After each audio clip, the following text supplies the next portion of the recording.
Welcome to Goat State, Street Smart's footage analysis series. Our goal is to show you how the mental game drives performance. Today's match features CJ Nickolas of the US versus Juan Antonio Milan of Spain. To understand how mindset affects the match, we use three lenses. First, slice. We break the match down exchange by exchange because that allows us to pinpoint the athlete's mindset.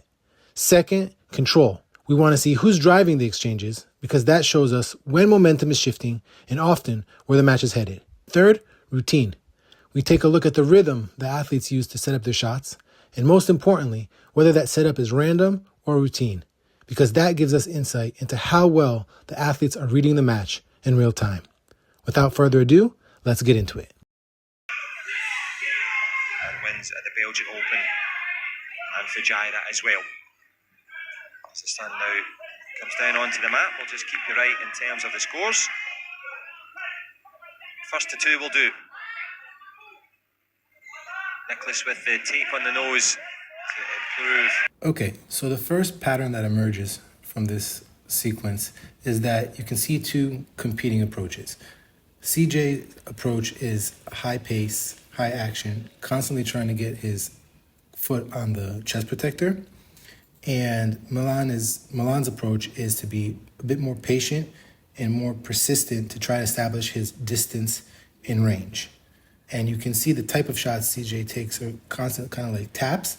And the one good shot that Milan took was a major off-the-line roundhouse kick. It didn't score, but you can see he's looking for a big shot. Blood flow and oxygen intake.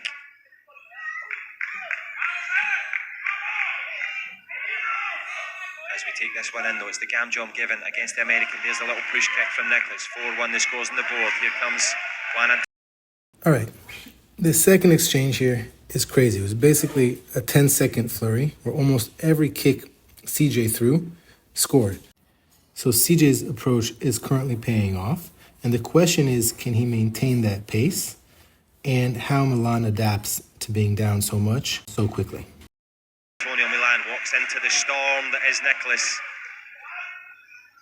The great entertainer forces the gam jump. Now there are no point gaps in the semis and finals. I told you that. 10 points of difference. Big punch. As Juan Antonio tries to judge the distance here. Good cover from Nickolas. He's now experienced. The speed off the spot. Good at the speed of thought from the American.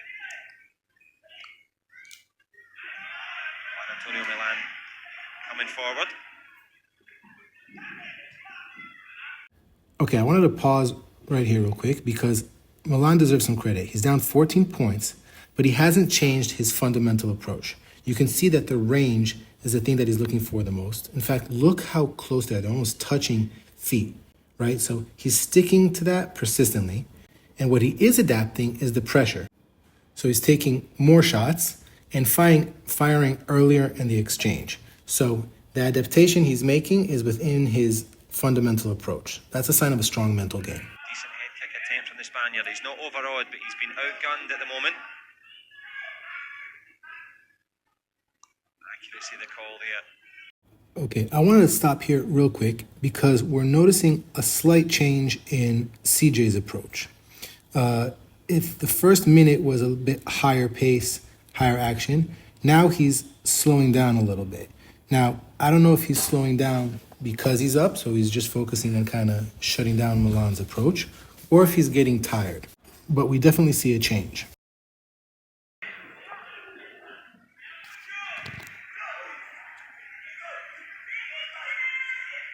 Antonio Milan. Caravos trying to go with the short kicks. If you remember at the beginning of the video, we talked about how the control of the exchange often dictates where momentum is heading. So even though CJ is the one to kick first, the person who's actually dictating when the action happens is Milan by his distance. That constant presence of pressure is forcing CJ to act. And when you're being dictated to, you're always a little bit behind, always a little bit off. Now, to CJ's credit here, he's taking really good shots. It's a smart read, right? So he takes a face shot, taps right after, and then takes a a monster defensive shot. The only thing is it doesn't score. So while CJ's up on the scoreboard, he seems to be losing ground a bit on the mental game. Side, but he's short with the kick and with the time. Big lead for CJ Nickolas. He's keeping those skills sharp.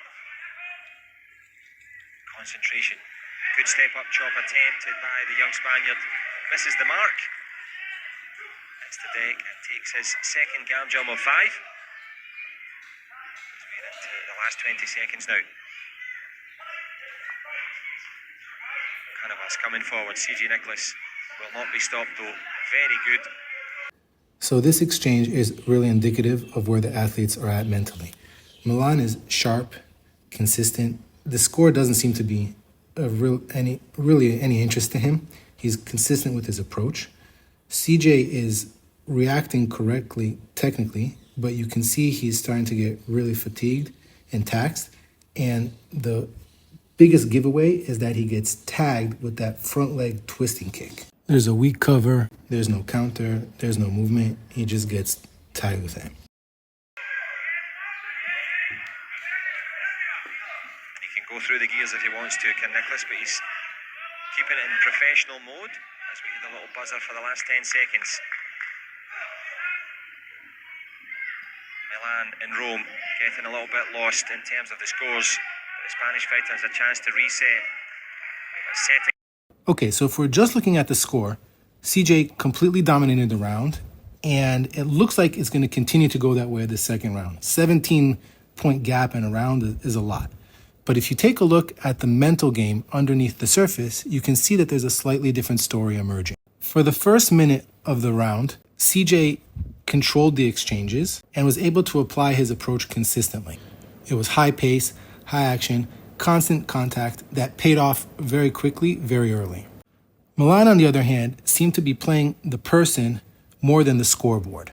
Despite being down early, he never really changed his approach. He was persistent, patient, constantly looking for that distance that he wanted to fire from. A good way to see this is if you don't take a look at the scoreboard, you just take a look at the athletes, how sharp they are, how accurate they are, their body language. You can see that as the round went on, Milan's focus and energy went up and CJ's went down. So if I'm the Spaniards coach, my advice would be to continue the exact same approach. Keep up the pressure, keep up the presence, and the only thing to pay attention to would be, if he gets scored on, to not let too much time go by. So basically, reestablish that rhythm, reestablish control of the exchange as quickly as possible, and get back to executing his approach. And if I'm CJ's coach, the focus should be to take away the Spaniards' control of the exchange. So he's got his checks, he's got his motions, he can move around. The focus should be to gain control of the exchange so he can get back to executing his approach and strategy, what seems to be based on his athleticism, high pace, high contact, and have the match reflect the first minute of the round as opposed to the second minute of the round. Let's see what happens.